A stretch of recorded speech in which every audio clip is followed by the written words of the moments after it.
Assalomu alaykum. Bugun Qur'on bilan yurgizayotgan suhbatimizningki davomini boshladik. Oldi bilan shu Qur'onga yana bir qatim rahmat aytamiz. Bugun bizning Virginiyada qattiq qayg'uyapti. Shundaqmi? Shu hammamiz bir şeyga jam bo'ldik. Shu ishlarga yordamli bo'lgan Allohga rahmat aytamiz. Endi keyin shu to'rda Facebook'larda muşunun qatnashib berayotgan barliq ko'rurmanlar, anglag'uvchilarga hammasiga oldi bilan rahmatimizni aytamiz. Qani suhbatni boshlashdan burun oldi bilan bugungi suhbatni qatnashuvchilarni yana bir qor tanishtirib o'tay. Chunki balkim ba'zanlar bugun qatnashgan bo'lishinglar mumkin. Nurg'unlaringlar o'tganki tunji qitimga suhbatimizni qatnashdinglar. Tunji qitimga suhbatimizni agar biz bilan tang bahriman bo'lamagan bo'lsanglar, shu saytini ko'rsanglar bo'ldi. Qani Qur'on Vali efendi o'zi ataqliq Uyg'ur arxeolog, uzun yillardan beri shu Uyg'ur tarixini tadqiq qilib kelgan. Bugun bizning asosliq mehmonimiz deymiz. Sizga yana bir qatim rahmat aytaman. İlyas Şemşidin efendim bu öz ixtiyari muxbir desakmi bo'ldi. Uzun yillardan beri shu Sharq Turkistonning tarixi ustidan jiq tadqiqotlarni o'zi yolg'iz yurib kelgan. Nima Toshtemir efendim bugun yana o'z ataydan vaqtini sarf qilib, o'zimi bu ishlarga aytib qiziqdi. Shu o'zining savollari bor ekan. Endi Shuhrat Saidahmed efendim bugun ataydan bir yerga keldi. Meni ammanglar balkim tanishsizlar, Tug'luq Abdurazzoq bo'lma. Qani endi o'tganda shu oxirida shu bir savol o'tirib qo'yilgandi, lekin u savolninki oxirida javobini tugatgicha bizning vaqtimiz to'shib qolib, to'xtab qoldi. Qani Qur'on kanalida shu yerdan boshlamamsiz. Bugungi suhbatimizga kelganinglarga rahmat. Hammanglarga rahmat. Endi o'tganki suhbatimizda javob berishga vaqt ulgurmay qolib qolgan bir ikki masala bor. Oldi bilan men shuni bir to'liqlab o'tay. Uning birisi vatanimizning nomi Sharq Turkiston deb atashga qanday qaraysiz degan bir savol edi. Men bu savolning 5ini başlap onun cevap verdim. Onun beşine bu Sharq Turkiston degan gap. Turkiston degan qachon paydo bo'lgan? Milodi 630-yillarda paydo bo'lgan. Onun isboti deganlarni o'tirib qo'yib, avval Turkiston degan so'zni bir aniqlagan. Endi hozir bizning vatanimizning ismi Sharq Turkiston. Bu ism qanday qaraysiz? Diye kelsak, bizning Turkiston degan so'z milodi 630-yillarda boshlangandan tortib ta hozirgacha Turkiston degan nom qo'llanilyapti. Uyg'urlar buni izchil qo'llanayapti. Endi bu yerda bu bizning vatanimizning ismi Sharq Turkiston bo'lishining mundaq bir kichik jarayoni bor. Chorosiya 1700-yillarda bu Turkistonning g'arb tarafiga hujum qilishga boshladi, tajovuz qildi. U tajovuz qilib bir mezgil o'tgandan keyin u tajovuzini tamomlab bo'lmay ahir Sovet İttifakı kurulup 1917 yıldan o Komünist Sovet İttifakı Türkistan'ın g'arb tarafini 5 respublikaga bölüp etti. Özbek bilan Qozaq bir millet emas, Özbek bilan Uyg'ur bir millet emas, Anadolu'na bir millet emas. Ezelden hemen ayrım der kalısını bu şunda yiyip Uşundan mecburi tenip uşundan hukumni en ahırda birbirini tanımaydigan aşındak İslami şekillenip ahir bula 5 respublika oldu. Şu yıllarda Selçukluların içindeki Manchu imperiyası 1750 yıllardan başlap Türkistan'ın şərq tarafiga, bizning zaminimizga tecavüz qilishga başladı. Bular tecavüz qilib, bu yerning nomini Şinjan deb atib oldi, Yangi chegara deb atib oldi. Bular bu vatanimizni butunlay yutib etolmay turgan ahvol ostida Manchu imperiyasi 1911-yili Sun Yat-sen tarafidan ag'dirildi. Kuomintang tarafidan ag'dirildi. Kuomintang buni ag'dirib etgandan keyin Manchu imperiyasi egilib olgan bizning zaminimizni o'tkazib olishga tirishdi. Ammo to'liq o'tkazib ololmadi. Bu shunda o'tkazib ololmay turgan vaqtda Uyg'urlarning bunga bo'lgan qarshiligi kuchayib, qurolliq urushlar chiqib, Kuomintang uzil-kesil mag'lub bo'lish oldiga kelgan oldida turganda Sovet ittifoqi yana maydonga chiqib, o'zi yordamlashib qurgan Jumhuriyat Jumhuriyatini 1949 yil qurgan Jumhuriyatini bu bizning vatanimizga boshlab kirib, bizning vatanimizni ishg'ol qilg'izdi. Endi bu jarayon shundoq. Endi Uyg'urlar bu o'zining vatani Sharq Turkistondan voz kechgani yo'q. Azaldan tejovuzchilarga qarshi kurash qilyotdi. Hozirmi shundoq. Endi bu kurash davomlashyapti. Ishonimizki, Uyg'ur xalqi tejovuzchilarni chuqur Sharq Turkistondan qo'g'lab chiqardi. İnşallah. Bu chuqur qo'g'lab chiqardi. Buningda hech qanday sho'rbilinadigan ish yo'q. Tarixdan qo'g'lab chiqargan, nurg'un qatim kelganlarning hammani yo'qotgan, qo'g'lab chiqargan, bu yerda ular tura oladigan zamin emas. Endi bu yerda bizning vatanimizning nomi masalasi. Biz tejovuzchilarni qo'g'lab chiqarib, vatanimizni qaytarib olgandan keyin bu yerda endi bu vatanning nomini yanala Sharq Turkiston deb ataymizmi? Ya qanday bo'ladi degan masala. Endi hozir qarab baqadigan bo'lsak, bu Turkistonning g'arbi yo'q. G'arbi 5 respublika bo'lib ketdi, hozir mustaqil davlat bo'lib ketdi.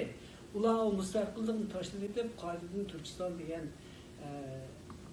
ism ostiga kelmaydi. Endi biz shu Turkistonning sharqi, biz yana davomli turda bu Sharq Turkiston qurgan, 33-yili bir Sharq Turkiston qurdik, 44-yili birini qurdik, buni unutqanmidik. Endi hozir buni qaytadan asliga keltirib, buni davomlashtiramiz desak, bunun g'arbi nerede? Yani bu bir mesele bo'lib qoldi. Shunlashqa men o'ylayman, xuddi bizning boshqa qarindoshlarimiz, Turkiy tilli qarindoshlarimiz o'zining mustaqil davlatlarini Qozog'iston, O'zbekiston, Qirg'iziston, Turkmaniston deb atagan o'xshash, Uyg'urlar tejovuzchilarni qo'llab chiqargandan keyin bu Sharq Turkiston degan nomni ehtimol Uyg'uriston deb atishi mumkin. Yoki xuddi Mahmud Qashqari aytgandek Uyg'ur edi deb atishi mumkin. Yoki Uyg'uriya deb atishi mumkin. Bu hamda tejovuzchilarni qo'llab chiqargandan keyingi ish. Buni endi hozir bir deyil olmaydi. Mening ko'z qarashimcha shu vaqtda endi Uyg'urlar ehtimol İslam degan bu qadimgi Uyg'urcha gap, İslam degan shu davlat ajdodlarning so'nggi ko'milgan joy degan gap, İslam degan. Mushuni qo'llanishi mumkin. Endi bu endi mening qisqartib beradigan javobim shu. Endi bu yana qolib qolgan yana ikkinchi bir savol bor. Bu ikkinchi savol Türk degan sözün ma'nosi nima degan savolda, buningga endi mening beradigan javobimni qisqartib, qisqa ixcham qilib, bundaq javob berishni xohlayman.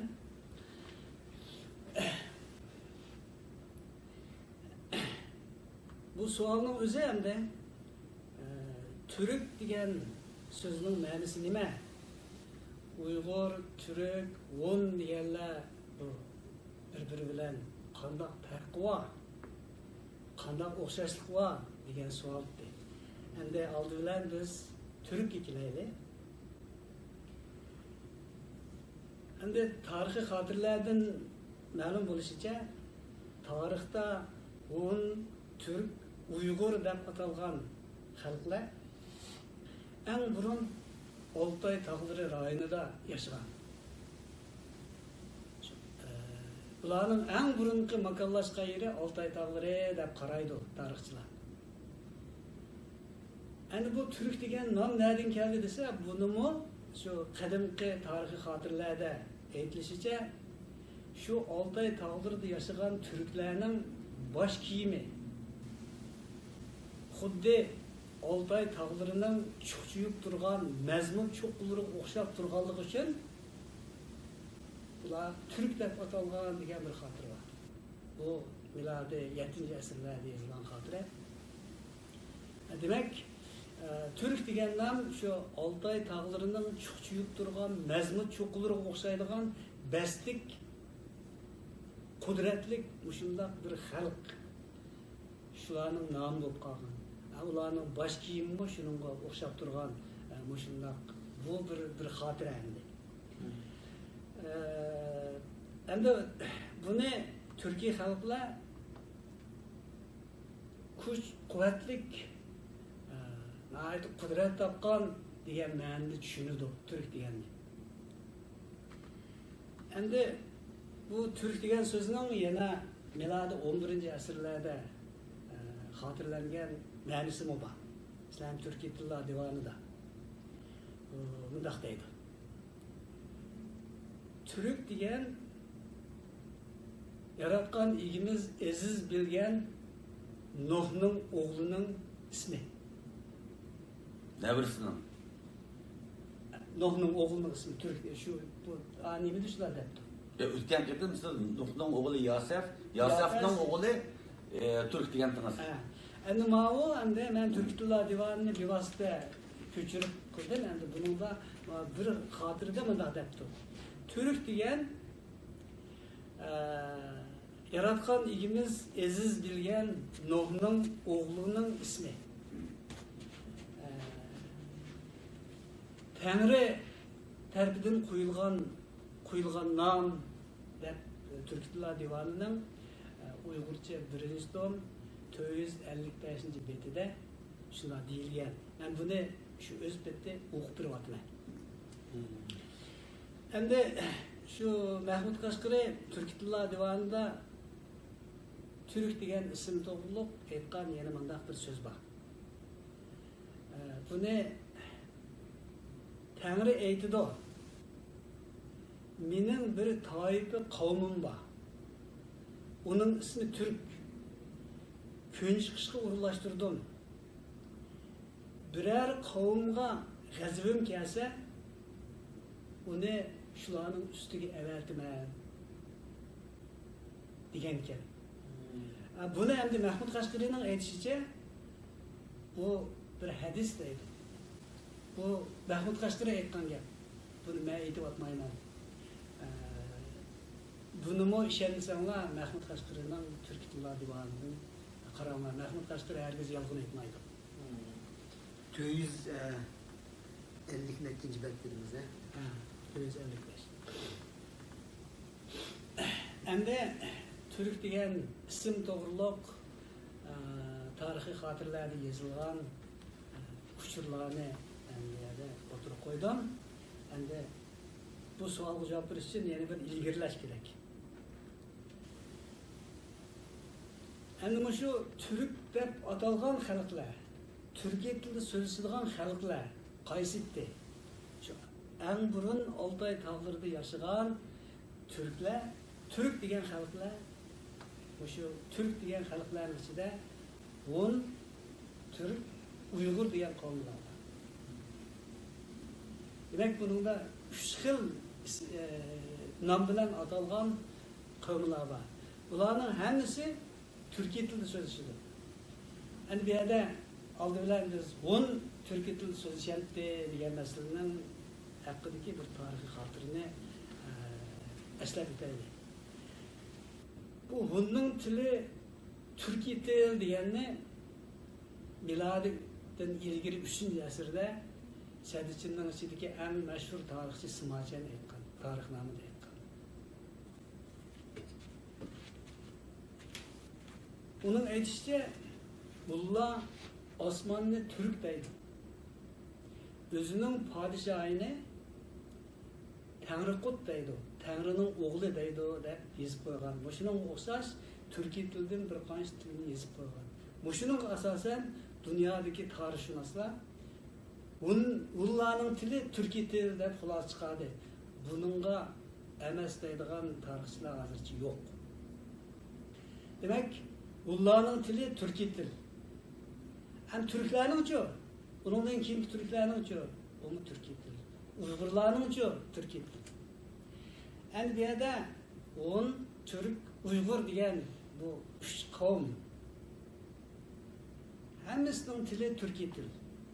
Bular hamda nemishqa Un deb ataldi, nemishqa Türk deb ataldi, nemishqa Uyg'ur deb ataldi, ayrim ismda ataldi degan narsaga kelsak,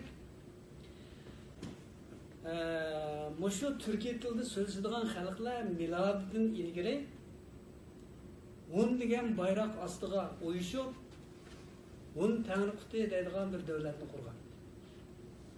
Bu Hun davlati. Bu Hun Tanrıquti degan Tanrı'nın oğlu Hun degan so'z. Bu davlat qurilgandan keyin şu vaqtda Sadichinning ichidagi Xan sulolasi degan bir davlat bunun qarshi urush qo'zg'adi. Ular Hun bilan urushdi. Ular bilan urushdi. Xan sulolasi butunlay og'dirilib tugab ketgandan keyin uning qoldiqlari Chang'andan Loyangga berib Sharq Xan sulolasini qurdi.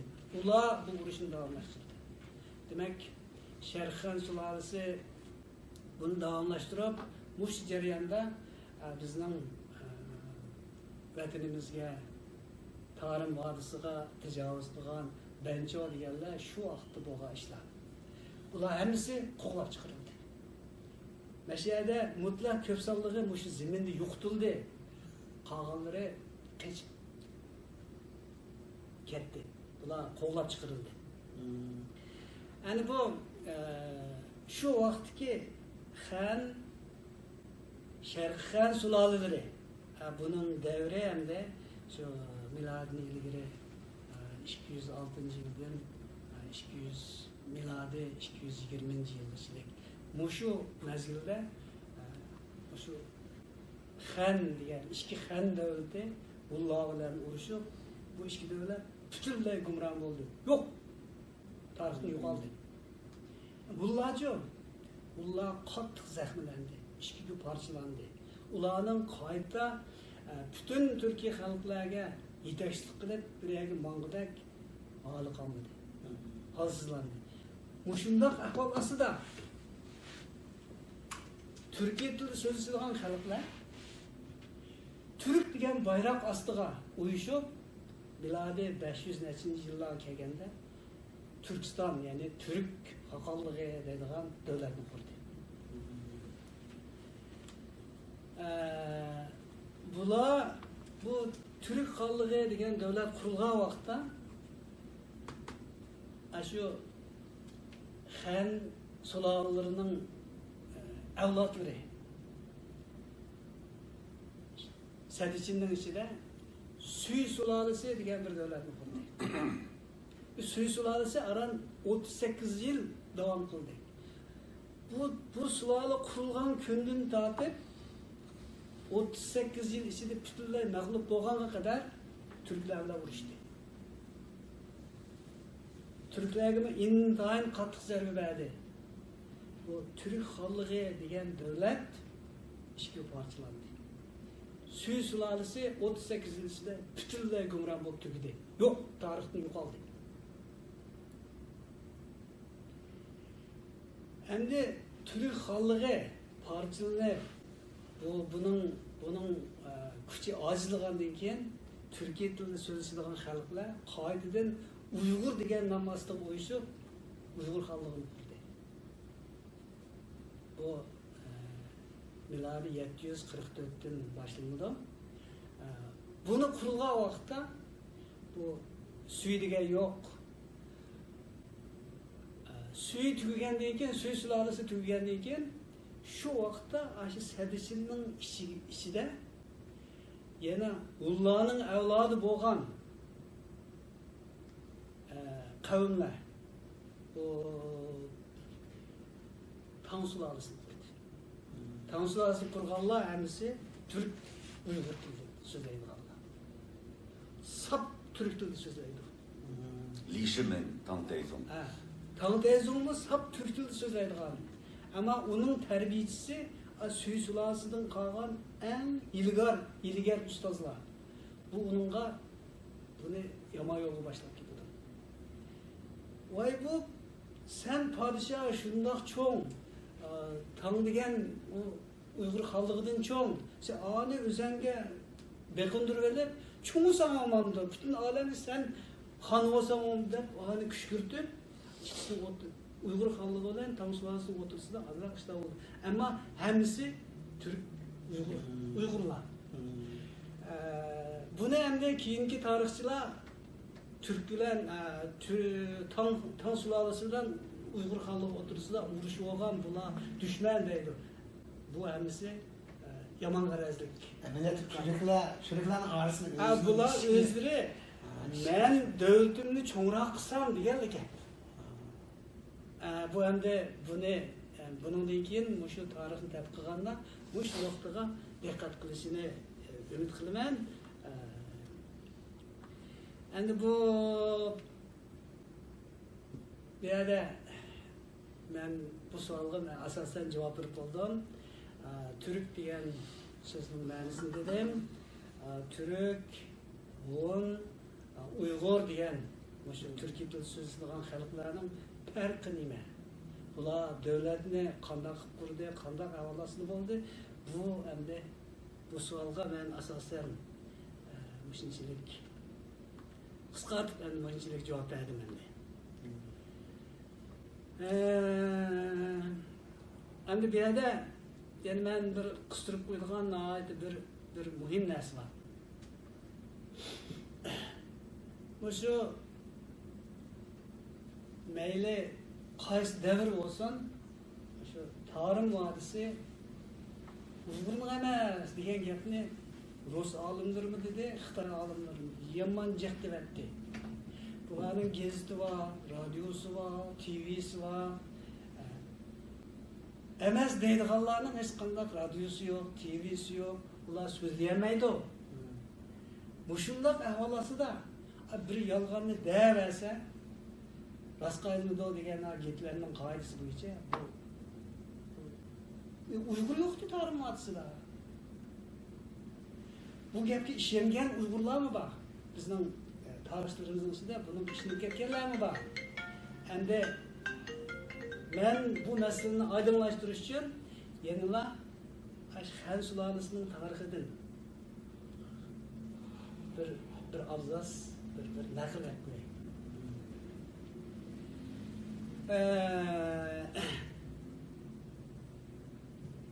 Smachen şu Xannamede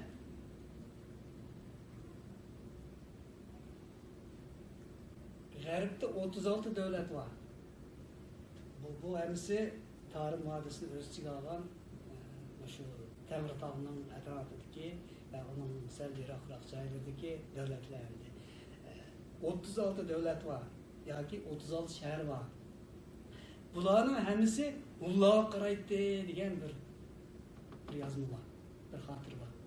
Mana shuni javob qila olmaydi. Demak, Tarım Vadisi'da miladdan ilgari 3-asrdan Uyg'ur var. Yani Uyg'ur yo'qdi degan gap yolg'on gap. Şu vaqtda Ullah'ning tavalligida Ullah ajizlashgandan keyin uning o'rnini Türk aldı. Türk xalqi aldı. Onun tavalligida Onundan keyin Uyg'ur xalqi aldı. Onun təvəlligida Tarım vadisida əzəldən Hun, Türk, Uyg'urdan boshqa va shular qo'shilib ketgan boshqa Yevropa tilli qavmlardan boshqa sadichinning ismini kelib bu yerda hokimlik qilgan bir ming xalq yo'q. Yani men bu savolga birinchilik javob beray. Bu javob tugida endi yani bugungi suhbatimizda sizlar qo'yadigan savol bo'lsa. Sual mı var? Ben neslerimi ben bir taraf kuşum çıkıp koygaç. Bir sualımla soray bu siz sözlügen süre bizim o hayacanlanıp üstümüzde bir suallah peyda oldu ki. Hem de bizde bu Köktürk devleti dinken Uygur devleti kuruldu. Onun dinken bizde devamlı şipkaygen Türkistan, Türk degen sözüne tarihi ücretlerden göreleyimiz. Bununki hem de bir Isparta'nda Mahmut Kaşgari'ninki Divan Lugat Türk dep yazıldı. Ama bizde tercüm kılgan çağda Türkiye Tilla Divanı dep tercüm kıvaldı. Bu çoğun bir hata bu. Divan Lugat Türk'ün özü düşünüşlük bir gap bizden için. Hem de Türk degende Türkiye devletinin özü 1923 yıldaki Taşkent konferansından keyin Ruslarning bizga bergan bir ismi bu hamdi. Bunun adı Türkiye degan gapni ko'maymiz. Değil mi? Bunun için Alisher Navoiyning she'rlarida Türk degan gap chiqdi. 16. asrda yaşagan otellik Velilining she'rida Türkistan degan gap bor. Chorosiya Türkistanni besib olgan chog'da Türkistan gubernatorligi deb u ism bilan boshqurdi. Hatto German faşizmi Sovetlar İttifakı'na besib kirgan chog'da Türkistan armiyasi deb bir armiyani soldi. Nimening Baymir Zaitning başkanligida. Keyin Sovetlar İttifakı konferans deyken mesela Özbek degan milliy kimlik yo'q burun. Türkistan'ı 5 parçalab etken chog'da nimeningki Süleyman Aydın Çolpan'ın yazgan Güzel Türkistan Sananim bul degan she'rida güzel yurtun Türkistan'ı bölüp koyganlar deydigan misralar var de. Onun deyken bir yerden çekilip çıkıp Paris'e gelip Yaş Türkistan jurnalda çıkargan Ayaz Tahir, Abdullah Çokay larninki jurnalı var. Bu Türk milletini 5 bölüp ettiği de Ruslarga karşı bir jurnal çıkardı demdi. Bundan bu sizden soraydigan sualım şu. Bizim Türkistan'da bu Türk kimliği aşınçılık devamlı şikayet eken değil mi de? Şuna ben bir sual Ürümçi'de neçerden çıkan Divan-ı Lugat Türk'ün nimi için Türkiye Tilla Divanı ile tercüm kılıdı?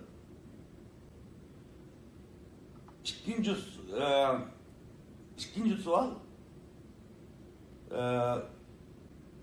bizden Uygurlarni Xitaylar devamlı Türk emas, onun evladı emas deb Türk kimligidan kaçırdı. Bunun sebebi değil mi? Yani siz avyan şu Türkistan ve Türk halkları doğrusundaki nurgun hatırlarını eslep ettiniz nayet yaxşı. Yani hazır ma koygan sualda şu Türkiye Tilla Divanı degan qanday qo'yilib qolgan. Bu endi Divan Lugat Türk bu İstanbul'da şu yerda bayqalgan. Bu Viyana nusxası, şu Viyana'da saqlab qolgan nusxadan bayqalgan. Şu yerda bir kitap turuşunun dokundan tepkilib bayqalgan ekan. Shuningdan keyin buni endi buni qadriga yetadiganlar o'z aynan Divan Lugat Türk deb atagan. Türklarni shunday ataydi. Endi bu Uyg'urlar kelganda nim bo'lib Türkiye Tilla Divanı bo'lib qoldi. Buni endi safla bu bir lug'at deb qaradi. Bu Türkiye tilidagi bir divan degan cho'ng lug'at degan gap. Buni endi shu vaqtda bizning mutaxassislarimiz bor, İbrahim Atilla va boshqa mutaxassislar esa şu vaqtda o'shani ishlaganda turk tili divani deb berishni nima qilgan biz u vaqtda shularni shogirdi uni ancha bak undaq emas deyamaydiq. Bu vaqtimi texmi chunqur bir tadqiqot etib borolmagan, shu darajaga yetmagan tehi. Endi mening qarashimcha Türkiye Tilla Divani demek, öz aynen divan lügat Türk ise bu doğru oludur. Bu çoğun lügat. Kim o? Türk. Türk diyenin üzü çoğun lügat. Türk diyenin üzü İndiskülapediye diyen mani bildiretti. Menimce bu şunlarda düşüngen doğru deymen. Hem de zamanımızda bir galati iş var. Bu galati iş emas. Bu şularning adeti. Eğer şunda kılmasa bizning zeminimizni besib turamaydi. Sen Türk emas. Sen Hun emas. Sen Uyg'ur. Sovet İttifaqı Türkistanning g'arbidagi har qaysi bizning qarindoshlarimizni sen Kazak, Özbek emezsen hiç kanda tılın mı biremez, dinin mi biremez, hiç demeni biremez der. Aşıları şundan mecburluğuna okşar, hazır bizgi mi şundan mecburluğuna. Sen Hun emez, sen Türk emez, hiç kanda münasibetini sen Uygur. Uygur kim o? Arkada bularının çok öneleri var. Yalgan tokuvagan nemidir var. Şu Serih Padişah'ın evladı etti.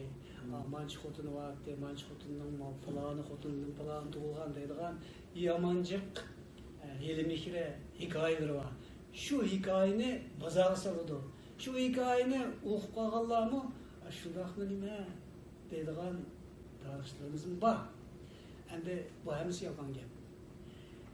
Bu Xitayning Uygur diyen Uygur, bu Türk bilen münasebeti yok, Hun bilen münasebeti yok diyen hemisi yalan gel. Bu garazlik, siyasi gariz var gel. Yani bir yerde ben bunun Xitaysidan bir özünün kitabıdan misal edip bunun yalganlığını bir ispatlap vereyim. Sizler şu her kandak İnskilapediyadan Xitaycını aktarsanlar, Uygur diyen kim o diyen, Uygur diyen batını aktarsanlar, Türklerinin yeni bir xiliye de Xitayca ya Tanşu'da ya yeni Tanrı'da diyen de şunundan nakıl çıkıdı. Türkler hakkında çıksa bu Hunlarının yeni bir xiliyette de çıkıdı. Bazılar nemige Uygur diyen kelgen vaqtda Hunlarının bir xiliye dese ve bazı joylarda Türklerinin bir xiliye deydi. Demek bunu Xitaylar özü şunda deb yazgan. Endi hozir endi ağzını yumuvarsın bunda geqqimisin. Ya bundan da yani diplomatlı kuvvetler bir gapni qilib beray. 93-yil Turkiyada ben 92-yil deyman shu. Türkçe kursda o'qib 3 oy bo'lgan vaqtida bir Türkler bilan bir jo'zda o'tirib qoldim. Bunga Jungyang Tayninki Türk bölümünün başlığı bir Xitayma bandik yani. Mimman bo'lib ketdik o'sha bir ish bilan. O'tirib 30 yil o'tdi Türkçe o'rganib, Türkçeden gaplashayotgani. Shunda ular bu yerda jo'zda paranlashib o'tirib, bu Türkler dedi. "Voy, sen bu 3 oylik Türkçe, ma'ni 30 yillik Türkçe yaxshi ekan bu" dedi-da. Deganda el qadam nayt qizar dedi. Qizdirib, shunda dedi. "Sizlar bilmaysiz, sizlar bu degan Uyg'urlar degan Türklar bilan tili o'xshash" dedi. Ben dedim, sana okşaş yakılan Uygurlar bunun ya ölüm cezası verildi ya türümlerde yatkan da koydum mesela. Ya ben benim bir işlesin dep kaldım ben 30 neçe yıldan burun Şanghay'da oldum ki var. Şanghay'da şartında bir çetellik okuçular ançımacı aralışıp koyardım. Ya bir iki Türk okuçu vardı da. Şuna ne kılamı da yap kısa ben düşengendeki oğlumda şunu ona şey bir kulağımdan birden de şu ben sen bir iş yap yapran sen de yavaş sözler ekan qo'y, yavaş sözlerini bular tushunib ketdi, shu vaqt hayron qolgan.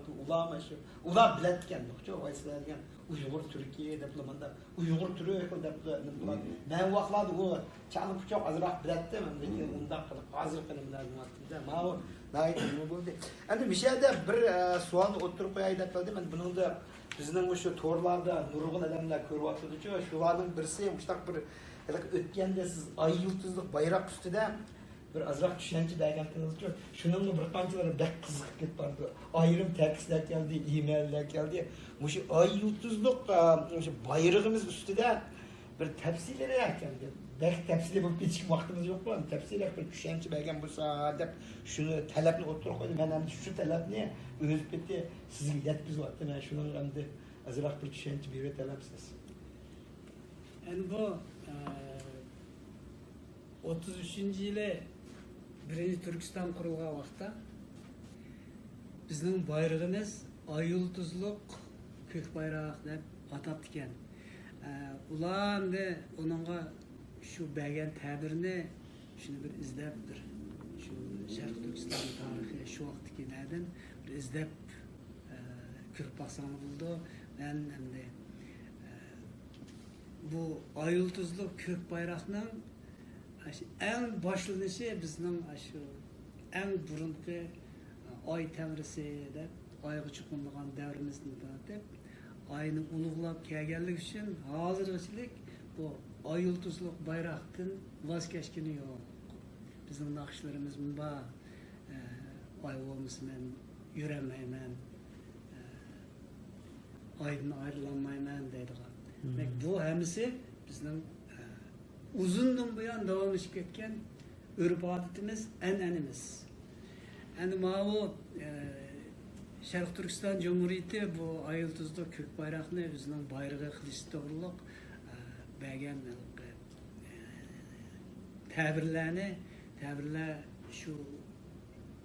shu vaqtdagi kitoblarda bor. Ammo hozir hammasi to'liq esimda yo'q.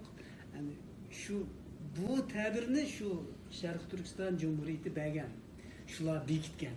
Ammo shunchaliklar depredayman. Ortiq mening bilg'im tayinliq. Dağısı benim yana bir sualım var.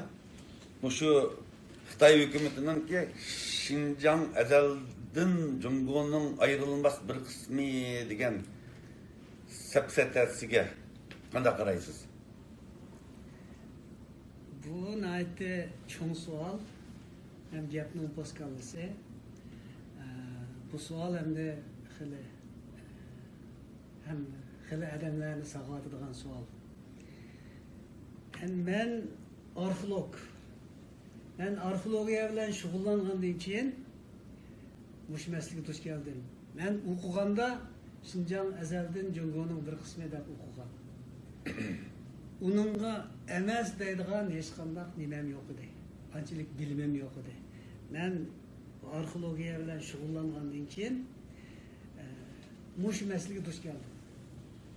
Hatta muzeyim bana mushu azaldan bir qismi deganni isbotlaydigan asari atiqalarni sen bir bayqashqa diqqat qilgan, ahamiyat bergan deb mana vazifalarni berdi. Ben alohida diqqat qildim. Ben şu 70-yillardan tortib ta hozirgacha Şinjan azaldan Jungoning bir qismi deganning pakiti bormi, madaniyatkorlik bormi shuni isbotlaydigan degan narsani izlandim. Ta hozirgacha topolmadim. Yo'q. Amma yo'q deyman. Men ko'rmadim. Bu rost. Ama Xitoy bor deydi. U ko'rsatmaydi. U pakitini o'tirib qo'ymaydi. Uning gazeti var, radiosi var, TV'si var. Davridir. Shundaq deydi. Maqsad Uyg'urni berib, shuni e'tirof qil. Sen de bu gapni deb miltiq tutib, majburlab da'votidir. Bu amaliyoti yo'q ekan. Buni shundaq oddiylar yo'q desak, bir kim qoyil bo'lmaydi. Men buning pakitlari bilan gapiray. Şinjan azaldan Jungoning bir qismi degan bu Cumhuriyet Cumhuriyeti'nin hergiz ağzından düşemeydiğen bir gepi hem de. Bularning bunun da hem de oldu bilen Şinjan. Andın kalsa ezeldin. Bu ezel degen kaçan? Jungo'nun degeni Jungo. Jungo kaçan? Biz ma gapini bir aniqlashimiz kerak. Endi birinchisi Şinjan. Şinjan degani Xitoy Xalq Cumhuriyetining yozuvchilari Meşer bağ, muşu bitikti bağ, meşer bir çoğun mengutaş var, muşunun bağ deydi. O mengutaş nerede? Mongol kirenin Sum diye yerde bir çoğun mengutaş var. O mengutaş ne? Bularının aytışça şu Manchu imperiyasının hanı Çellon Han devrinde öz kulu bilen şu teksizip tikligen Mengutaşken. Endi Cumhuriyet Cumhuriyeti'nin yazgıçları, tarihçileri muşununda Şinjan'ı bağ deydi. Tüt xil tekst var şununda Şinjan'ı bağ deydi. Şinjan degen muşunundan tartip bu bizning ziminimiz boğa, bu yeni çigra boğa dep aşağıda vatanperverlik terbiye beradigan bir kurs mu var? Şunda bir yer var. Endi ben bunu tadqiq qildim. Bu Sumdagi bu bitikning ismi Xitoycha Gadingdi deydi. Bu Gadantog obidasi deb ataladi. Bu nemisi Gadantog deydi desa Mo'ng'ullar mush tog'ni Gadantog deydi ekan. Bu qanday tog' desa Il daryosining yenidagi tik qiyoqliqning gadiniga, gajgisiga joylashgan bir coğrafiyalik o'rni xatarlik bir kim asan chiqolmaydigan ashundoq yer ekan. Bu yerni Uyratlar o'ziga nima qilyapti ekan? Harbiy baza qilyapti ekan.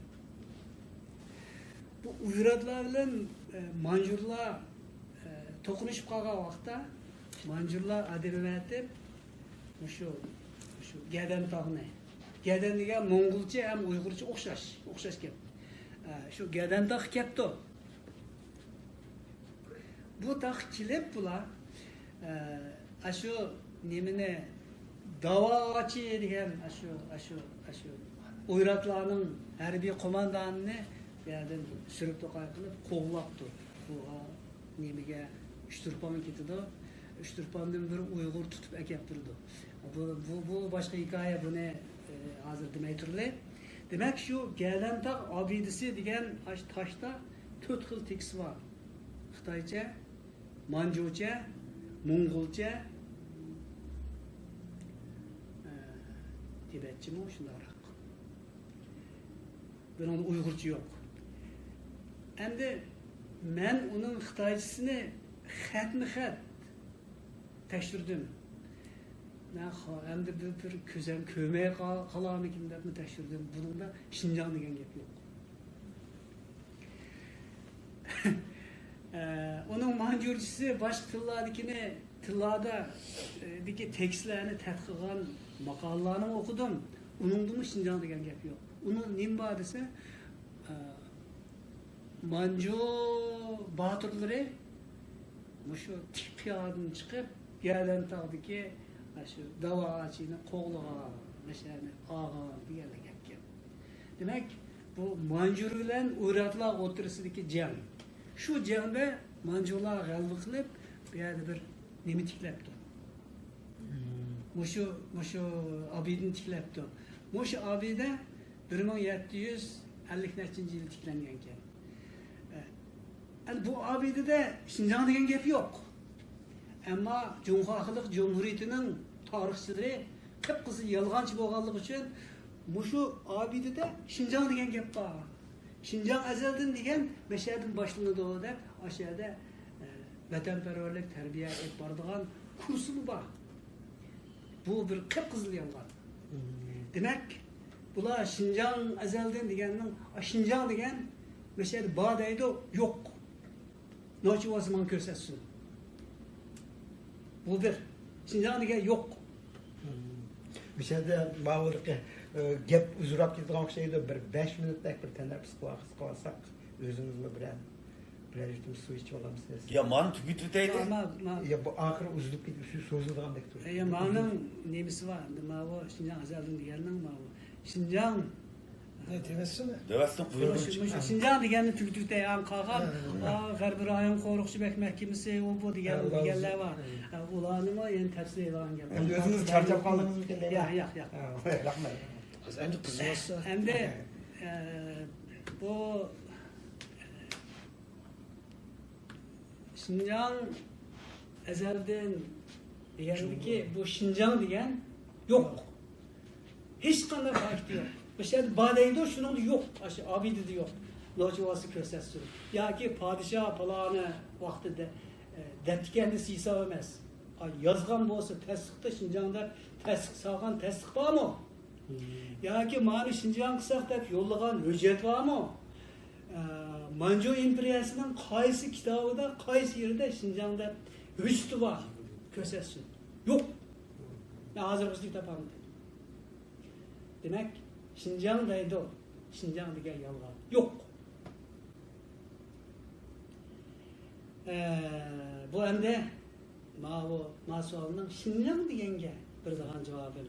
Ende çarçıgan bolsаңlar bir neçe minut armadınız mı ya? Ben bu Endi davamını başlaymiz. Tenappus mu tügüde? Hem de davamlaştıraylı. Şinjan ezelden Cungo'nun bir kısmı degenin paketi barmağını degenin bu sualga üçüncü bir işe başlagan aldı bilen Şinjan degenine sözüldük. Şinjan degen gap yok.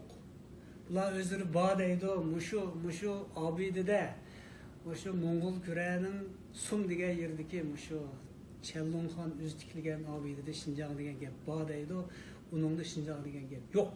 Demek Şinjan degen gap bağ degeni yalgan.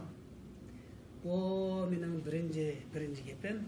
İkincisi ezelden degen gap. Şinjan ezelden. Ezelden boz kaçan? Bir yerde ola davatkan Şinjan degen muşu abideden başlanıdı o deydi. Bu abide 1750 yılda tiklengen bir abide. Şunundan bu yan Şinjan degen gap bağ degen buludu. Şularının gibi rast olsa. En hazır bunu ezelden dese, ezelden degen yaman uzun tarih. Bu ezelden degen gap mantıksız. Ezelden degeni yalgan. Jungo'nun degen gap bağısı da. Jungo degen kim o? Qaysı devlet? Tarihte Jungo degen devlet yok. Tarihte Cumhuriyet Cumhuriyeti var. Cumhur Mingo var. Sun sulalesi, Tang sulalesi, o sulale, bu sulale degen sulalar var. Onun hemisi Jungo'nun emas, hemisi Xitayning emas. Xitayning fakat 3 sulalesi var. Han, Sui, Ming. Onundan başkası hiç qaysı Xitayning emas. Hem de Jungo'nun degen gap, Jungo degen kaçan. Jungo degen 1949 yılı Sovet İttifakı'nın yardımı bilen kurulgan bir Gümüşhandan devleti. Qanday qilib bu 49 yılı kurulgan devletinin ezelden zemini olup kalıdı. Şarkı Türkistan onundan burun tursa. Bu hemisi mantıksız gap. Bir yerde Jungo degen gap'nin hiç qanday yenisi yok. Jungo der devlet olmagan. Bular devagını hemisi qısqartıp devagan gap. Ya Cumhur Mingo desin, ya Cumhuriyet Cumhuriyeti desin. Ya da bizge Jungo'nun dese, qaysı o Jungo degen? Sunsulası Jungo bitti. Jungo emas o, Xitayning emas. Fakat ben dedim bu Han, Süy, Ming'den başka hiç kaysı Xitoy degan millatning davlat emas. Endi bu yerda Jungo degangimi shunchalik deb qo'ydik. Endi shu Xinjiang azaldan Jungoning bir qismi degan bu gapning o'zi bema'ni, o'zi yolg'on, o'zi yo'q gap. Ama shundaqla buni desakli bo'lmaydi. Bular Xinjiang azaldan Jungoning bir qismi deb to'qigan bir muncha yolg'on bor. Bu yolg'onni yolg'on deb o'tib ketsak bo'lmaydi. Buningga bir tafsiliy bir javob berish kerak. Tafsiliy radiya berish kerak. Masalan, Xitoy Xalq Cumhuriyetining yozuvchilari, tarixchilari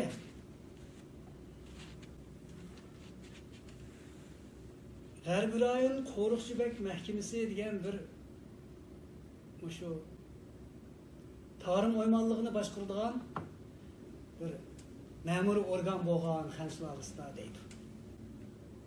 Bu Shiyu Duhufu degan shu. Bu G'arbiy rayon qo'riqchibek mahkamasi nada desa bu shu Bugurning bir yerlarida bor ishadi deydi. Qayerda hozirgisilik uning o'rni tepilmadi. Bu şu 60 neçə yıldan bu yan kezilgan şunç köp tarihi urullarının içinde G'arbiy rayon qo'riqchibek mahkamasi deganni bildiradigan birmi shuningdan bishorat beradigan birmi asorati yo'q. Shuni topolmay, shuni topili deydi. Hatta mangamo ashuni top deb topshirgan.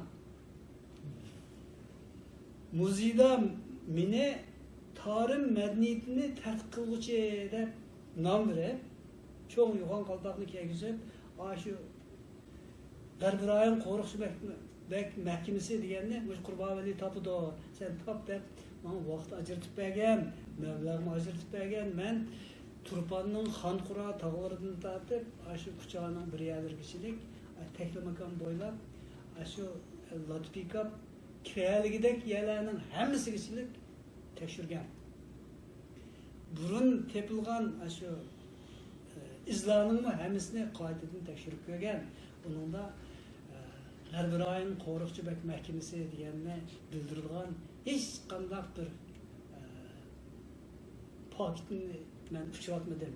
Shuning bilan men bir dokument yozib, ular topshirib bergan. Bu dokumentni nima degan desa, G'arbiy rayon qo'riqchibek mahkamasi degan şu bazı kitaplarda şundan deyilgan ekan. Onun da deyilishicha bu G'arbiy rayon qo'riqchibek mahkamasi degan ma'muriy organ harbiylar nega bo'lsa shuni bilan bilib mangitdi degan bir xotira bor. Demak, bu G'arbiy rayon qo'riqchibek mahkamasi degan bir yerda qurilgan, bir yerda o'rni bor emas ekan, yo'q ekan. Endi shu harbiy nega bo'lgan, ne turgan bunu men hech yer topolmadim. Deb shu dokumentni yozib, qo'lga tutqizib bersam, shundan keyin shuni top demidi meni. O'zlarini qaytadan izlamadi. Shuna qilib qolgan. Ammo bu o'g'andan boshqa yerda, muzeydan boshqa yerdagi tarixchilar yana patpatlar kesil qo'zg'alib qolsa Topdik deydilar. Oy, G'arbiy rayon qo'riqchibek mahkamasi bor deb kitaplarga yozadi. Bizning tarixchilarimizmi buni rad qilolmay, ashunday birim bor ekan deb yozib qo'yganlarmi bor. Men o'zim mushuni tekshirgan, mushuning ujur-bujurg'ichilik buni bilgan, shunlashqa G'arbiy rayon qo'riqchibek mahkamasi degan bundaq bir o'rinning hech qanday yerda nimasi yo'q, izi yo'q. Bizning tarix vodisida bunday bir organning izi yo'q. Bu endi bor desa, shunda o'zi yozib olgan xotirlarda bor. U nega bor desa, harbiy nega bo'lsa, shuni bilan birga yuribdi deydi. U qo'rqib o'zi beni boshqarmagan. O'zi boshqargan deydi, ammo harbiy bilan birga yuradigan bir tashkilot ekan. Shunga bu yerda men demoqchi, G'arbiy rayon qo'riqchibek mahkamasi bor deydi. Ammo hech yerdan tepilmadi. O'zlarini paloni yerda 60 necha yildan buyon ko'rsatgani yo'q. Shunga bu yolg'on. Endi yerda yana bir qancha bir tamg'u bor. Bu nihoyat muhim. Masalan, açlık iskelati degan bir tamg'u bor. Buni sixofu deydi. Balliq ziraatlar iskelati deydigan bir tamg'u bor. Shu iskelatning tamg'usi ekan. Bu tamg'uni shu Xan sulolasi tutar ekan. Yerlik bununla yerlikten bu bacamaydı ekan. Ama o'zi ishlab o'sha iskelatni to'shqizib, boshqa odamlarni namratini boqimiz deydigan va yolg'on gaplarni bor. Endi bu yerda bir açlık iskelati, sixofu deydigan bir to'rtburchak tamg'u bor. Yeni bir tamg'u bor. Taslim bo'lgan changlarning boshlig'i, Xan sulolasiga taslim bo'lgan changlarning boshlig'i deydigan bir tamg'u bor. Bu changlar kim desa, shu Çinxaydan tortib, o'sha Tarim vodisidagi har qaysi shaharlarni, har bir shaharni bir chang deb ataydi ekan. Shu ushlarning hammasi Xan sulolasiga taslim bo'lganmish. Shu taslim bo'lganlarning boshlig'ining tamg'usi ekan. Buni Xan sulolasi buningga bu tamg'uni beribdi. Bu nega bo'lsa, Xan sulolasiga taslim bo'lgan changlarning boshlig'i degan tamg'uni o'zi faxrlanib kuydirib yurarmish. Bu mantiqsiz. Endi buni nimdeb tushundiramiz? Nerede tamg'u masalasi bor. Endi Abdurahmonlik muzeydan toza inchikilab so'rasanglar, hammadan biladi. Shu yerda o'zi yolg'iz ketib yoki kollektiv bilan birga berib, o'zi yolg'iz bir yerga ketib tamg'u topib keladigan odam bor. Başka adam uçurmaydı o tamg'u. Tamg'uning hammasini shu bir odam topgan. O'zi berib dachen tekildiganlar mı bor? Biz bakanda uçurmaydı o. Şunun da uçuraydı. Berib paloni yerda bir qavri chiqdi ekan, shuni qazdim, manda xat chiqdi deb Xitoycha xatlarni ko'tarib keldiganlar bor. Ular kelib bo'lgandan keyin, andan keyin Uyg'urlarni birga olib berib, mana ko'ringlar, rasm kelinglar deydi. Oldi bilan shu o'zi bor edi. Bu sir emas, bu oshkor narsa. Bu nemish qanday qilsa digil olmaydi o vaqtda. Endi men bu yerda shu tamg'uni tepkildigan bir odam bor dedim. Buning ismini mo atmay, nimalar hammasi bildi. Bu qanday odam desa, bu aslida o'zi tamg'u uydigan odam. Nerede uydu tamg'uni? Shiyaniki alqa bitiklar, mangu toshlar muzeyi degan bir muzeyda tamg'u uydigan odam. Shu yerda uydi ekan. U necha avlod shu muzeyning yangi uyi bor, shu tamg'u uydigan odam. Shu endi muzey qurilganda ketdi ekan. Kelib shuningdan tortib bu nega bo'lsa tamg'u tepkildi. Tamg'ularning shu muzeyda saqlanib qolgan tamg'ularning hammasi shu topgan, undan boshqadan topmagan. Bunun kimligini hammadan bildi muzeydagilar. Endi bu bir sir emas. Men shuning asosan aytganda bu ochliq iskelati degan tamg'unimi shu uyalaydi, shu topalaydi. Uyg'ur mu Xitoy mu tamg'uchi? Xitoy olmay. Muzeyning muavin boshlig'i. Endi bu gap endi uchuq. Buni muzeydan surishtirsanglar bo'ladi. Bu ochliq iskelati degan tamg'u yolg'on. Hech kim topolmaydigan bir odamni topadigan tamg'u. Amanda tamg'ular endi shu muzeyda qo'ygan. Bu yolg'on. Taslim bo'lgan changlarning boshlig'ining tamg'usi deganmi yolg'on. Hech qanday bir taslim bo'lgan odam faxrlanib bir tamg'uni tutib yurib yurmaydi. Bu akılga muvafiq emas. Endi en muhimi aslında özümü evlattan evlat tam oygan, şunda tam oyduğu yerde işlegen, şundan kilip muzeyda işlegen, baştan ahir hiç nima tapmay tam tapkan, şunda adam var. Endi şuna muşu bir gumanlık narsa. Bunu men hergiz itiraf kılmayman.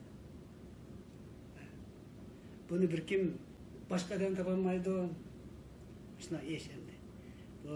Keyin muzeyda yana bazı bir yalğançlıklar oldu. Mesela Kehmenlerinin şiirleri deganni tüzüp çıktı. Onu şu muzeydeki bir arkeolog Abdülrahim'le kütüphanedeki bir hattat bilen ikisi birlikte aslında bir şiirini yazıp ne yaptırıp bir Uygurca özjetinin ağzını çaplap koyup yasagan narsa ekan. Bunun yalğanlığını biz nemeden Mahmud Qashqarining mazırını teşhirgende. Bunun yalğanlığını aniqlab, bu yalğanken deganni bunu itiraf qilib, Abdülrahim'lik hükümet bu itiraf qildi. Şunun vecdiga aylangandan keyin, andan Jungo'nun başka yerlerinde Gomoroni tanqidlaydigan ish shunda başlangan. Hükümet itiraf qilgandan keyin andan keyin başlangan. Bo'lmasa bir kim asan tanqid başlay olmaydi. Bu endi Mahmud Qashqarining maziri tadqiq qilingandan keyin bo'lgan ishlar endi. Endi men shundaq demoqchi,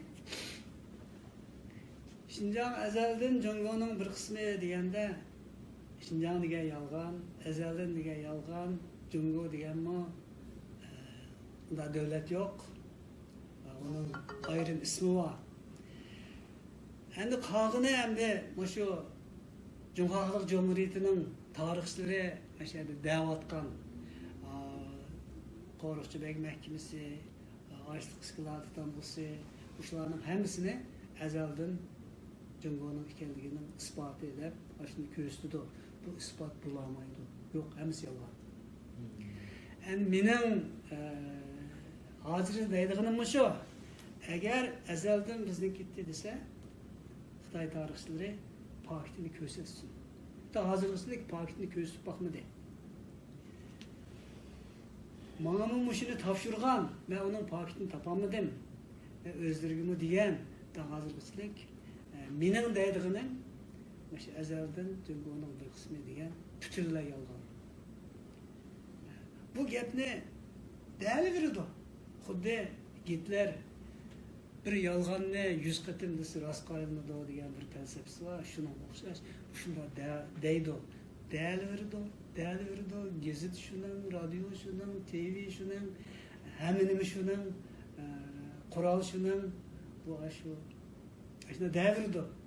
Bunu endi Uygurlar emes deydigan ovozun çıkırdıgan yer yok. Şuna çıkırdıgan yer olsa digili buladı. Endi bu vaqtchilik emes degan gapni biz bundan gayri resmi sorunlarda dedik. Buna ömüyüp qarapını koydu. Endi bunu endi rast boqqascha shunga deb yaman bek oqtirib izdendik. İzdengiyle 30 yıl oldu. Hazırlıklık men tapamadım. Şimdi ben özümün izdengilim asasen bu ezelden bir kısmı diyen hiç qanday paketi yok deyishga men haqliq. Mening gapim bu savolga beradigan javobim mashayishlik. Endi siz bunga doir yana deydigan gapingiz bo'lsa, tushunchaningiz bo'lsa, yana tushuntirib qo'ysangiz, yana ozroq vaqtmi bor ekan deb. Şimdi ben bu Kur'an sizinki diğer siz naiti ondan tarihi paketler bilen bu meseleni yoruttunuz. Ezelden Jungo diyen devlet mi bulmagan, ezelden Jungo diyen devlet bulmasa, şimdi can ezelden Jungo'nun bir kısmı deydiğen bir logika mı bulmaydı diyen nesne naiti uçuk yorutup ediniz. Ben de bazı özümden bir köfte araştırında, özümden okuyan materyallarım asasen 751 yılı Tanrı Solu Alsiye Xitay Türkistan'da onun aldılarında uruşlar bolgan var. Köktürk devleti, Uygur devleti, onun devleti vaxtlarda Xitay bilen. Endi en ahırkısı 751-yili Türkistan'a besip kirgen 100 ming yakın armiyaga qarşı Türkistan halkı Abbasi halifliginin yardımı bilen hazırki Kırgızistan'ınki Talas deryası boyida çoğun Talas meydan uruşu oldu. Bu uruşta Xitay qattiq zarba oldu. Xitayni qo'lab chiqirdi bu yerda. Chiqargan degan 1000 yilgacha Xitay oyoq basmaydi Sharq Turkistonga. 1757-yili Manchun imperiyasininki Sharq Turkistonni ishg'olimi o'zimizning taklifi bilan bo'lgan ishg'ol bu. Ba'zi birlarninki. Ammo bular ishg'ol qilgandan keyin bu zulmga qarshi isyonlar, qo'zg'olonlar to'xtamadi. Eng oxiri Yakup Begin'inki Qashqariya davlatini qurishi, shimolda ili xalqininki isyonlari bilan ili sultonligining qurilishi bilan bu ishg'ol oxirlashdi, ularni qo'g'lab chiqardi. Hamda Zo'zuntanninki Sharq Turkistonni 1860-yillar besib edishidimi? Agar ular azaldan mening yerim degan bo'lsa, askarni darhol chiqaradi, chiqarmaydi u. Masalan, Manchun hukumatining shu vaqtdagi bosh vazirlaridan Li Hongchang qarshi turdi Sharq Turkistonga kirishga. Giya o'smaydigan toprakda bizga nima bor? Sharqdagi go'zal dengiz bo'ylaridagi shaharlarimizni haqiqat qizib qo'yib deydigan ixtilof bo'ldi Manchun hukumatining ichida. Bunda Angliyaning bisimi, Angliya bütün harbiy xarajatni men beraman deb, chunki Angliya Hindiston Pokistonda vaqtida bu yoqda Rossiya va qo'shni bo'lishni xohlamaydi, o'tirdi bir tankmonlik yaratishni o'ylaydi ekan bular endi. Qashqariya davlatini ashunda kelib besib oldi Zo'zuntan. Xinjiang degasini shu vaqtda berdi-ku 16-o'lkada. Endi yana bir mantiq bor. Xitoy hukumati hech bir zaman Shandong azaldan Jungo'ning bir qismi demaydi. Jiangsu azaldan Jungo'ning bir qismi demaydi. Bizning nima shunda deydi, deganda Xudigova o'zini biladi o'zining emasligiga. Endi Songjungsan Junhua Mingu hareketini başlagan vaqtida mı? Manchun hukumatining Songjungsan ustidan chiqargan hukmida Xansin Liyaji deydi buni. Xanzo bölgünçü deydi. Xitoylarmi Manchun imperiyasining ostidagi bir millat. Bizmi shu? Mongoliya mustaqil bo'lib chiqdi. Xitoy to'laydi shuni. Juda Qurbanka. Anadagi nimeniki Songjungsanning shu arada Xitoylarning mustaqilligini qo'lga keltirish, ejnabilarni saddi ichining sirtiga qo'g'lash. Bu yerda Manjularni qo'g'lash bizning hammamiz shu saddi için Xitoyning milliy chegarasi deydi. To'g'ri bu. Oyga chiqsam ko'rindi ekan bu bularning milliy chegarasi. Endi keyin Sharq Turkistonda Manju imperiyasi oxirlashgandan keyin ta Yangi Shinshigacha yerlik amaldalar merkezi hükümetten müstakil özü bivastı başkurdu bir yani. Xitay'ınki bivastı münasebeti yok. Bak şu an Şinşitay Bolşeviklar Partisi'ne girip sosyalizmini kurdu.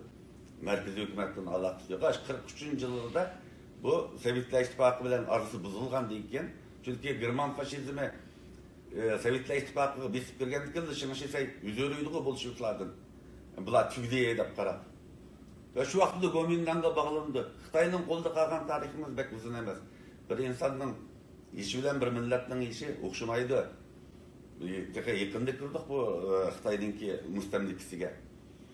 Onun lekin bilan yana bir deydiganim 79-yili Xitoy Vyetnam bilan Shisa taqim marallari va chegara masalasi to'g'rilib tajovuz qilib Vyetnamga urush e'lon qilib kirdi. Kirgen çağda Sovyetler İttifakı'mı bizdeki Sharq Turkiston chegarasiga, Manjuriya chegaralarida askar yig'di. Shu vaqtda bir bayimi qo'zg'aldi Xitoylarda. Eğer ögün ular Sovyetler İttifakı kirdi deydigan.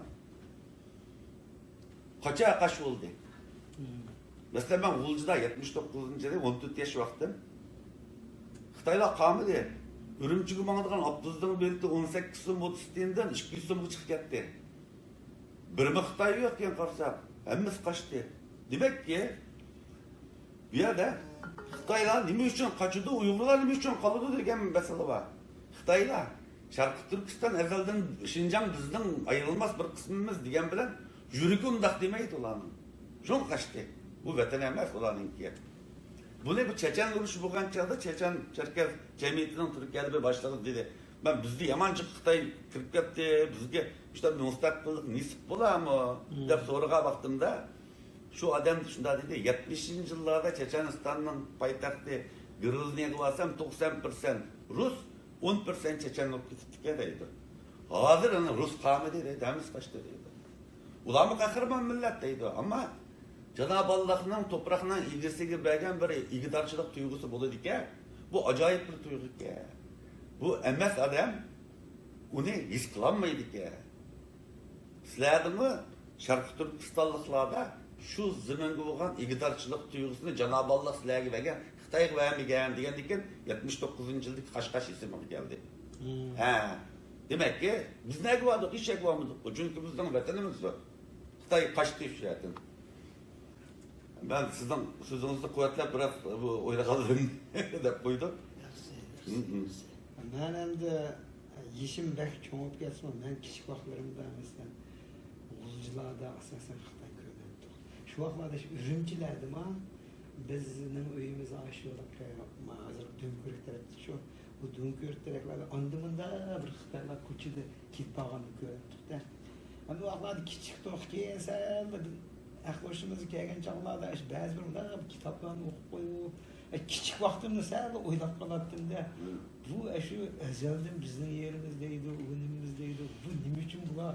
Endi Ürümchil ko'radi qanday bo'ldi. Ürümchil qanday bo'ldi shu vaqtlarda bu bir jirib kelsa bir 60% dek Xitoy bor. Lekin ularning hammasi o'sha Yingxia rayonidagi nima taraflarida. Ko'mat turibdi sanki ko'mat. Hamda shu endi o'zimning shu bir hayot tajribam bilan aytgan chog'da azaldan degan narsa toza odamning aqliga sig'maydigan bir paramka. Mana siz bugun tarixiy dalillarni berib, o'sha ilmiy jihatdan arxeolog sifatingiz bilan mana shuni o'tirib qo'ydingiz. Bu bir cho'ng bir nima bo'ldi-da, buni cho'ng bir. Ve fakat bu ezelden degenden arkeologiyalik ispat yok diyenini ilgili sürdüm. Ama İlyar efendim bir gapni qildim. Bizning qarliqda 1000 yildak bir arliqda bu üzülüp ketgan deganchi endi Jongchen Benchola qanday bo'ldi, uni qaytadan so'zlab desak bo'ldi. Men shu bir qancha shu tarix kitoblarini o'qigancha g'arb tarafdan yozgan kitoblarda. Shuningki shu naqshlarni shunda yozgan, ba'zidir 800 degan, ba'zidir shu 1400 degan, 100 deganchi. Ularning tushuntirishicha Bencho, Jongchenlar abay Qur'on ham bayon qilib o'tgandek ashaga bir bağın bir yer var ki, Suudi olamda bir urushlardan berib kelib, u yerda ular talto'kis yo'q ekan. O qolganlari shu ancha-muncha bir ayollari, u buni yerliklarga ko'ngilchaklik qilib, ularni elib xotin qilib, nima qilib, ular butunlay Uyg'ur bo'lib ketgan-da, Uyg'ur bo'lib ketgan. Buni shu tarixda shu nimalarning bir qancha endi ingliz tarixchilar, Germaniyaning tarixchilari bu yerda ismlarni atab yurmaydi, chunki u gap buzilib ketadi. Shularni yozganlarning bor. Lekin shu narsalar bilan ta bugunga qadar shu kitoblar Xitoycha tarjima qilinmadi. Xitoycha tarjima qilinmadi, uni o'qiydigan nimalar yo'q. Masalan, shu o'qirmanlar vasita ko'rurmanlar sizlar agar shu Germaniyada bo'lamsizlar, Amerikada bo'lamsizlar, Angliyada bo'lamsizlar, shu g'arb dunyosida har qanday kitobxonalarga kirib, aqtirib baqsanglar, shu narsalar dalil isbot qilib chiqadi. Shu abay Qur'onkam deganda, Ilyar apanimlar degan dalil isbot qilib yashaydi. Bash islomlar. Endi hozir to'g'rimi shundoq nima qilib turadi? To'g'ridagi narsalarni taltuq tushunib ketgan olmaydi. Chunki to'g'rining shu ma'lumotni o'zgartirib bo'ldi ekan. Shu o'zgartib endi yaqinqi zamondagi tarixchilarimiz deymizda, ular endi ko'pinchilari shunaqa Xitoyninki chiqargan kitoblarni tarjima qilib andoq-mandoq deydigan. Lekin shu naq o'z vaqtida yozilgan narsalarni qaraydigan bo'lsa, shuni jiq ekan. O'ylab qoldim men tarixchi emas, lekin shu o'zimning bir qiziqarli bilan shunday bir narsani o'ylab qoldim. Bir yerda endi bir isim kelyapti. Ben özüm duş gelgen bir işte. Dep koyay. Ben 79. yıldan 82. yılgacha Bejin Üniversitede okugan. Şu vaqtda mening saboqdoshlarimdan birisi bir şu bahar bayrami degan Xitoyning bahar bayrami vaqtida mening cho'ng dadam shu Uyg'ur saboqdashimni bir boshlab kelsa, meni gapim bordi deydi. O mening cho'ng dadam 90 yosh kirdi. O'zi Manjo şey beribdi-ki, sizning yurtga beribdi-ki. Bir boshlab kelsam, men bir ko'rsam, mening ozroq gapim bordi deydi u. Buna qiziqdim. Qiziqib bordim. Bazam rastla shundoq yashangan bir odam ekan. Mening o saboqdashimning ismi Govi Junte.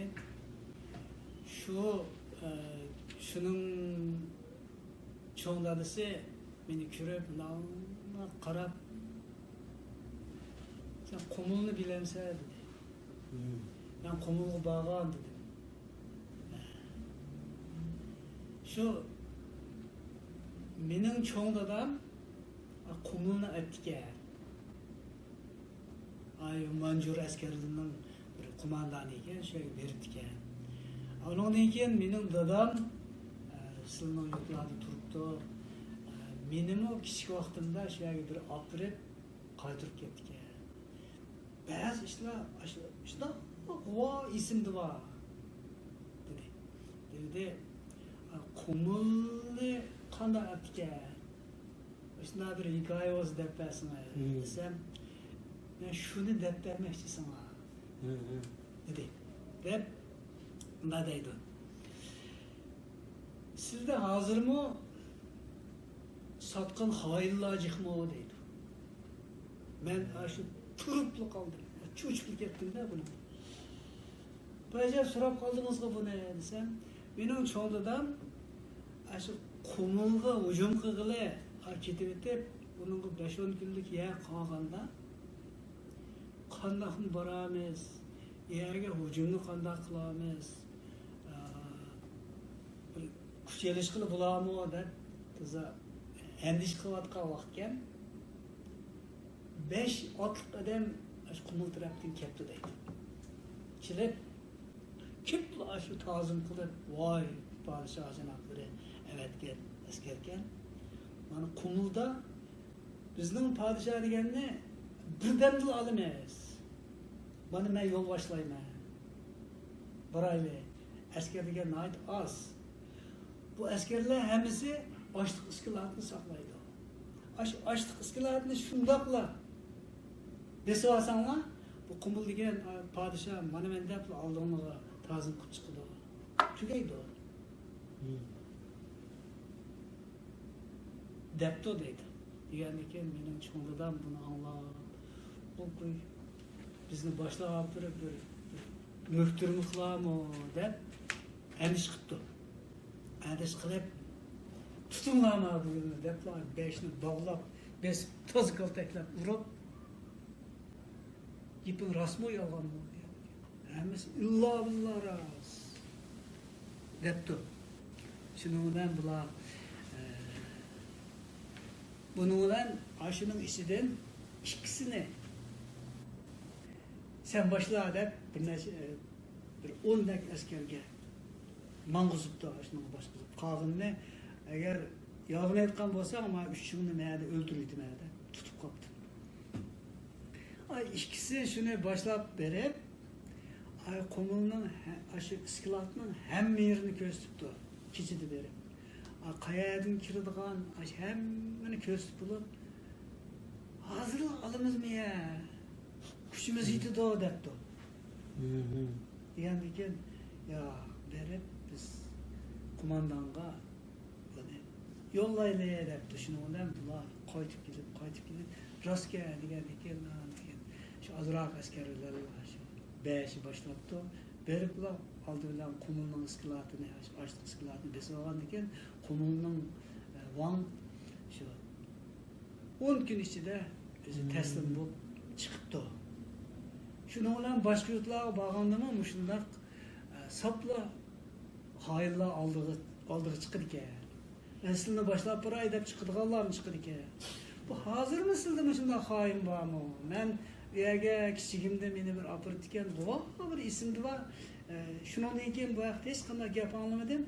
Men senden bir hikoyalarni anglay deb qilgan dedim, mening zuvanim tutilib qoldi.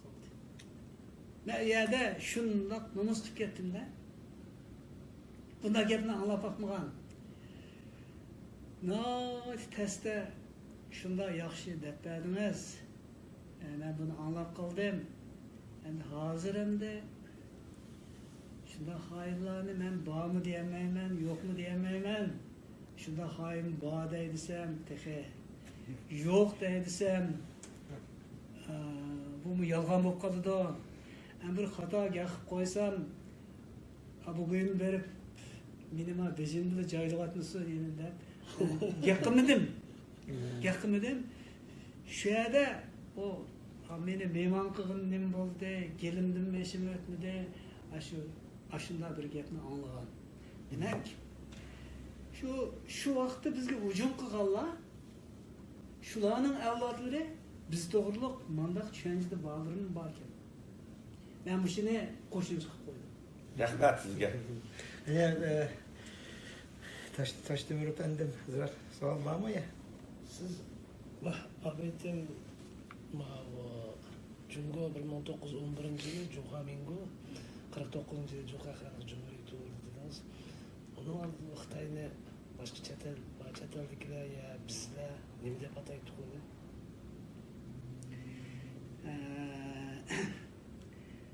Endi Juhamingo Sunjungsen Japonda tarbiyalanib kelib, qurollanib, Manju hokimiyatini oldirib etdi, bir sulovni oldirib etdi. Shuning bilan bu Juhamingo bo'ldi.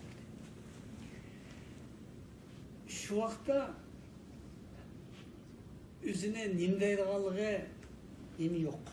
Men buni Uyg'urlar ishidan toza anglamadim. Ammo men kichik vaqtimda, mening kichik vaqtim deganmi, shu 50-ci yıllar. Şu vaqtlarda bizning yurtda ularni Xitoy deydi. Xitoylar deydi. Uzun o'tmay Hanzu danlar, Xitoy desanlar bu tilg'on bo'ldi ekan. Dedi, maktabda o'qiganda shunday o'qitadi, shundan keyin biz Hanzu deydigan bo'ldik. Nemishqa Xitoy demaydiganligimizni uqmadim men u vaqtda. Shunda bo'lib kelgan. Shunda bo'lib endi bu Xitoy degan gap keyin mening 5-yilga keldi Erkin Osiyo radiosida ishlayotgan vaqtda. Shu vaqtda biz bir necha yil Xitoy deymiz dedi. Men endi bu radio degan bir ismni, bir atalg'ini qo'llanish uchun qo'yilib deydigan gap, bir atalg'ini qo'llanib qo'yib, uni davomlashtirmasi bo'lmaydi, kim yeni olsak bo'lmaydi, yonmaydigan ishni qilaylik. Ya shunday deymiz dedi. Men demay turdim. Shuning bilan bu radio boshlanib uzun o'tmay Xitoy dedik, bizmi Xitoy dedik. Men Xitoy deb yozdim maqolani. Shuning bilan Erkin Osiyo radiosida bir evaluation baholash bo'ldi. Baholash deganda shu Uyg'urlardan birini akab ekan Seattle'dan. Burun shu nimada til yoziqda ishlaganmi, shunday bir ishlagan ekan. Shuni akab ekan, shu endi PhD bo'lmabdi ekan, PhD o'qib etibdi ekan. Shu endi baholag'uchi bo'lib, bizning maqolalarimizni baholadi. Shu Erkin Osiyo radiosini meni qabul qilgan vaqtda bu Uyg'ur tilini yaxshi biladi, bu ayadimi tahrir bo'lgan deb qabul qilgan. Shu bilan bu bahada boshqalarning hammasining yozgan maqollari eng yaxshi, intayin yaxshi, grammatikasi yaxshi, hammasi yaxshi. Ularni Xitoy degan bo'lmasa, ular gap yo'q. Qurbon Valiga bir necha gunoh atib qo'ydi. Xitoy debdi. Xitoy degan Hanzu millati qilgan haqorat. Bu bir millatga, bir davlatga qilingan haqorat. Buni ko'tarib, buni qabul qilishga bo'lmaydi. Buni Erkin Osiyo radiosi buni darhol buni hal qilish kerak. Birdirab qilish kerak bu masalani. Aniki mening yozganlarimning hammasini bu chekti yo'q ekan, u yo'q ekan, bu yo'q ekan, bu grammatikaga tushmaydi ekan deb hech nima yo'q qilib ketibdi. Bu so'zlarni xato oldi ekan deb qilib qo'yapti. Shuning bilan 4 so'zni xato oldi deb qo'yapti. Shuning bilan radioning boshlig'i bir kundan keyin so'z qildi. Ashuna dedi, bu Qurbonni biz birini bildi deb olgandik. Bahada bilan chiqib qoldi. Agar Qurbon Vali bu qatim o'zini oqlab chiqolmasa, biz buni ishlatamaymiz. Buni xizmatdan qoldiramiz dedi. Yandan keyin endi qanday qilish kerak? Endi rost deyildi deb ben shu yerda dedim. Birisi ya da eng muhimi bu evaluation qilgan odam, baholovchi odam Xitoy dedi deb men gunoh qilibdi. Ben buning javobini beray dedim. Mesela o'tirganlar hammanglar tekshirib ko'ringlar. Bilishinglar mumkin. Xitoyning Rossiyaga anlatilgan radiosida biz Xitoy so'zlayapmiz deb boshlaydi. Китайский. Devletini Xitoy deydi, Xitoy deydi, millatini Xitoy deydi, tilini Xitoy deydi. Men shular deganni dedim. Qozoqmi Xitoy deydi, O'zbekmi Xitoy deydi, Qirg'izmi Xitoy deydi. Ular hech qanday gap emas. Men deb qo'ysam bu menga atib qo'yibdi. Buni hammanglar o'ylashib qo'yinglar dedim. O'rtoqlar hammasi rost. Buning ismi Xitoy, bu davlatning ismi. Bilimiz buni dedi. Shuning bilan birinchi masalada radioning boshlig'i mana Xitoy degan masala hal bo'ldi. Endi davringlar. Shu bağlıqçı adamda çotak var ki dedi. Dep endi yana bir necha söz var. Sen nima qilgan seni biz tushundirdi deb olgan. Sinemada ma tilni bilmaydigan deb 4-5 so'zni o'tirib qo'yibdi. Buni bir javob berdi. Bu javob nima ekan desa, Qurbon Vali kompüter deb yepti. Kompüterde Uygurca gap yo'q, so'zlik yo'q. Bu hisoplash mashinasi deymiz biz debdi. Shuni bilan men dedim, bu hisoplash mashinasi deymiz debdi. Bu degan kalkulyator degan gap. Bu 50-yillardagi gap. Hozir bu kompüter deganni Uyg'urlar qabul qilyapti. Buning Uyg'urcha atalg'usi yo'q. Bu Amerikada ijod bo'lgan kompüter degan. Shunlashqa biz bu tilni o'z tilidan shunday qabulsak bo'ladi degan qoida bo'yicha men kompüter dedim, buning xatoligi yo'q. Dedim. Ashundaq tildan bir nechini ishonmasanglar ma'lumot ko'rsatib qo'ygandan keyin radioning boshlig'i Qurbon Valining degan gap hammasi to'g'ri. Shu baholig'i odamni ikkinchi radioga yo'latmanglar deb dedi. Shuning bilan bu odam radioga yo'lmaydigan bo'ldi. Endi men bu yerda sizning haliqi gapingizga gap qo'ydim. Bu qachon Xitoy deydi degan gap. Bu Xitoy degan gap bor. Endi men sizga yana bir fakt ko'rsatib beraman. Hong Kongda bir Ovasiya şirketi var. Cathay Airlines deydi. Cathay şu Xitoy. Şu Hong Kongliklar şu cho'ng quruqliklarni Xitoy deydi. Cho'ng quruqlikdan bo'lgan shangonliklarni o'zi Xitoy deydi. Şu Katay Airline degan airline hozirgacha bor o'zini Xitoy deydi. Men Illinois kelsam Katay deydigan oshxona bor ekan. Hayron, bu Katay degan nima gapdi? Surishtirsam, shu Xitoy degan gapga. Bu Xitoycha oshxona ekan. Shuni Katay oshxonasi deydi ekan. Shu yerdimi bu endi shu Songjungsan davridan qolgan, uningdan burungi davrlardan qolgan Xitoylar mayaki urulashgan vaqtda o'zini o'zi Katay deydi ekan.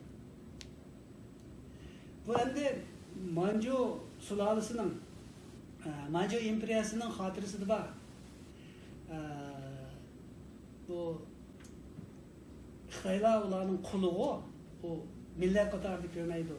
O'zi davlatning xo'jayini bir millat.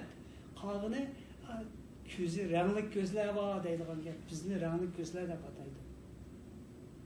Bizni 200 darajalik puhra deb ataydi. Manjurmi? Manjurmi? Xitoylarnichi bu adab qatorida ko'rmaydi. Buni Katay deydi. Jatay deb yozganda. Buni Nanjatay deydi. Janubiy Jatayliklar. Hozir iliqi Janubiy Xitoy shahar pochta geziti deganmi? Shu Janubiy Xitoy shu zavrdan qolgan gazet. Endi men bu yerda sizlarga demoqchi bo'lganim bu Songjungsan davridami boshqa millatlar ularni Xitoy deydi. O'zini o'zi Xitoy deydi. O Manjurlarga ularni albatta Xitoy deydi. Demak, Xitoy degan gap bor. Endi sizning degan gapingizga men yana ko'z tutgan, bir ko'z tutgan bunday nimalar paket uchurlarni mushinchilik. Men bir qisib qo'yay.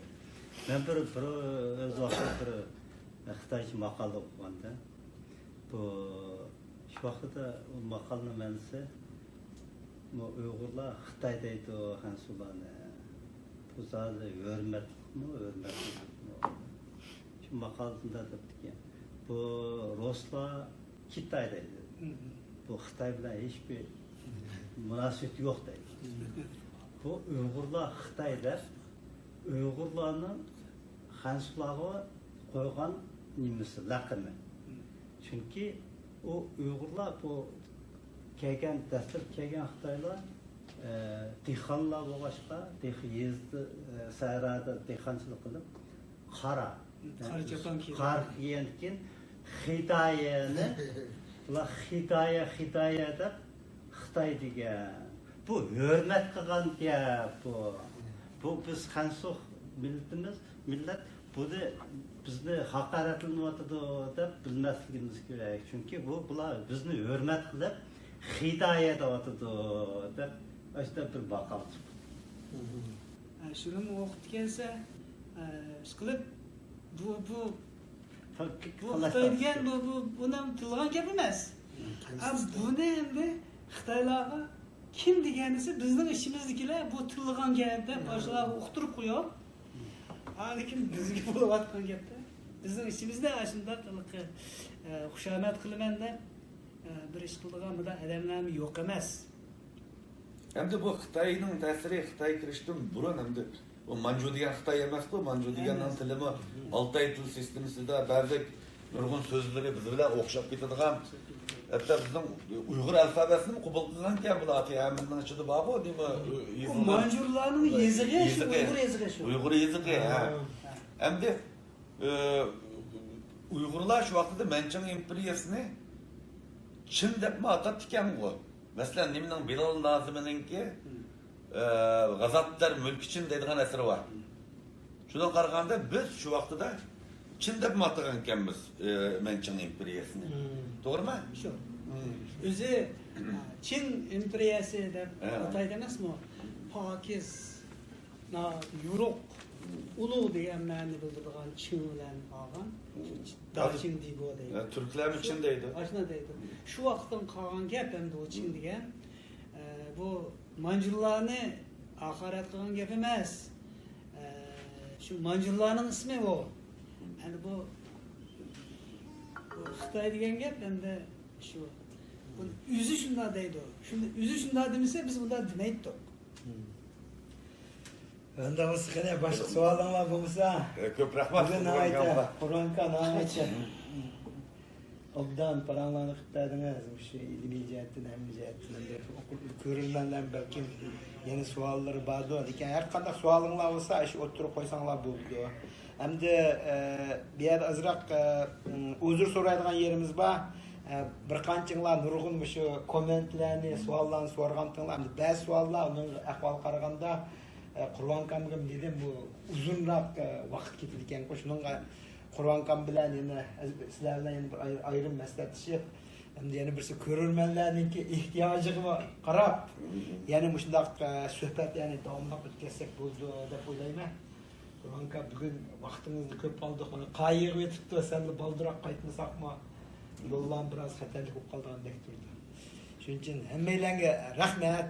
Kommentlarni yozib turinglar. Like deganni besib qo'yinglar ancha. Sabr bilan tanishgan